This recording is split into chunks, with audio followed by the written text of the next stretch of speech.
You know, in a world that is constantly telling us to hustle harder, to control every single outcome, what if the real secret to peace is the complete opposite? Today, we're going to dive into a 1,000-year-old poem from Imam Al-Shafi'i that offers a pretty radical guide for navigating our modern chaos, all by learning the art of letting go. Right out of the gate, the poem hits us with this iconic line. دع الأيام تفعل ما تشاء. Let the days do as they please. Just let that sink in for a second. From the very first sentence, it completely challenges our modern instinct to micromanage every detail of our lives. This isn't just pretty words. It's an invitation to a whole different way of living.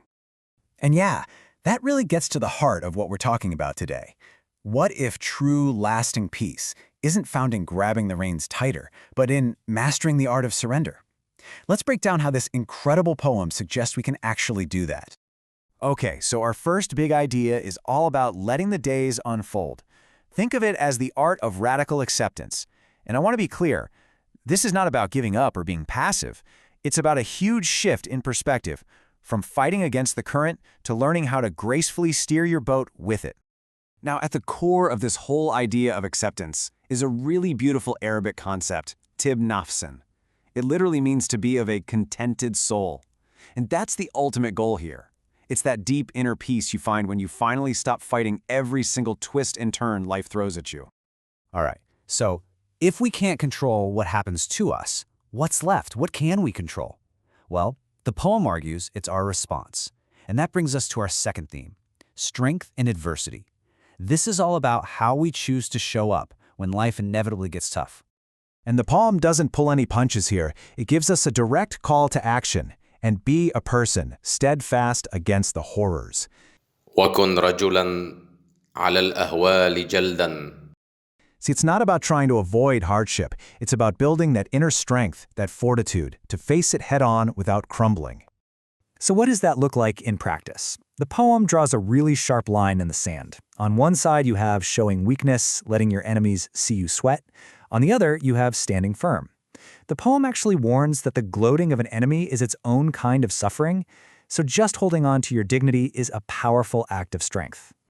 But here's the thing. This kind of strength doesn't just come from pure grit. It comes from something deeper, our core values. That leads us right into Section 3, the currency of character, which is all about building what you could call an inner fortress of virtue. And a cornerstone, a huge building block of this inner fortress is as-samaha. Now, this is so much more than just being nice. We're talking about a deep-seated generosity, a graciousness of spirit. According to the poem, it's a quality that defines a truly noble character. And just listen to how the poem frames this idea. تستر بالسخاء فكل عيب يغطيه كما قيل السخاء. Cover yourself with generosity, for every flaw is covered by it. I mean, think about that. It's saying that generosity is so powerful, so radiant. It's like a cloak that can actually hide your other imperfections. It's not just a good deed, it's a tool for transforming yourself. So, when you boil it all down, this section is showing us two unshakable pillars for a strong character, generosity and loyalty. These are the internal assets that really truly matter in the long run. Okay, so if we're busy building this inner fortress based on our character, how does that change how we see the outside world? You know, things like success, money, that constant pressure to be happy. Our fourth section, Wealth of a Content Heart, dives right into that. And honestly, it completely redefines what it means to be rich. The poem starts by reminding us of a simple but really profound truth, especially when you're going through tough times. No sorrow is permanent. Every storm, no matter how bad it seems, eventually passes. And then, on the flip side, it also points out that no joy is eternal. Now, I know that might sound a little pessimistic, but it's not meant to be. It's actually a powerful reminder that life is always changing. Understanding that neither the highs nor the lows last forever is what gives us peace and keeps us humble. This next line is basically a direct challenge to our modern hustle culture. ورزقك ليس ينقصه التأني وليس يزيد في الرزق العناء. Your provision is not decreased by patience, nor is it increased by toil. Let's be clear, this is not an argument against working hard. It's an argument against the anxiety and the burnout that comes from thinking everything depends only on our own frantic effort. It's a call to trust that what's meant for you won't pass you by. And this is really the ultimate punchline of this whole theme. If you have a contented heart, you and the owner of the world are the same. إذا ما كنت ذا قلب قنوع فأنت ومالك الدنيا سواء. True wealth isn't in your bank account, it's not your job title, it's your state of mind. If you have contentment, you literally have everything. And that brings us to our final and maybe most powerful section, embracing what is written.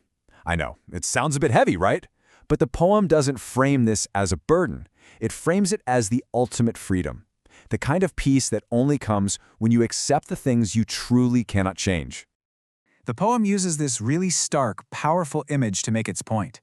For one in whose courtyard destiny descends, neither earth nor sky can offer protection.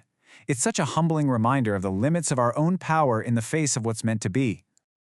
And this line builds on that idea just beautifully. When destiny arrives, the vast earth narrows. It just perfectly captures that feeling of inevitability, doesn't it? That moment when the path is set and the only choice we have left is how we're going to face it. So where does all this leave us? Well, this poem isn't an argument for just sitting back and doing nothing. It's a guide to a wiser, more effective way of living. It asks us to pour our energy into the things we can control, our character, our reactions, our contentment, and to find peace in letting go of the rest. So I'll leave you with this to think about.